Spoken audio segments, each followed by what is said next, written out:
Rich soil का secret पता है? नमस्ते दोस्तों, A to Z agriculture series में हमारे लिए O4, organic carbon, osmotic potential, oligotrophy, osmoregulation, oxygen diffusing rate जैसी टर्मिनोलॉजीज होती हैं। ऑर्गेनिक कार्बन ही रिच सॉइल का सीक्रेट होता है।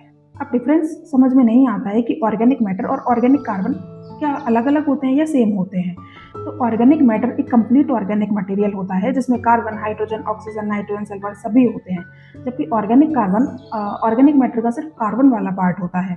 मतलब जब हम ऑर्गेनिक कार्बन में 1.724 का मल्टीप्लाई करेंगे तब ऑर्गेनिक मैटर निकल के आता है और 1.724 को ही वेमेलिन फैक्टर कहा जाता है।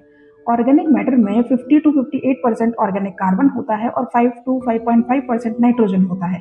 इसलिए ऑर्गेनिक मैटर का CN रेशियो 9:1 से 12:1 के बीच में वेरी करता है। In simple word, organic carbon he soil health और सॉइल फर्टिलिटी का इंडेक्स माना जाता है।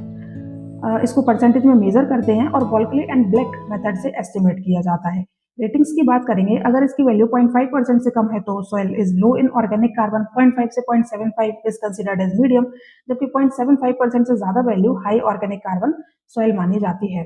अब सॉइल में ऑर्गेनिक कार्बन आता कहाँ से है? तो ये आता है क्रॉप रेसिड्यूज, FYM और compost, roots and micro organisms और डिकम्पोज ऑर्गेनिक मटेरियल। ऐसे ही रेगुलर फैक्ट्स के लिए सपोर्ट एग्री साइंटिफिक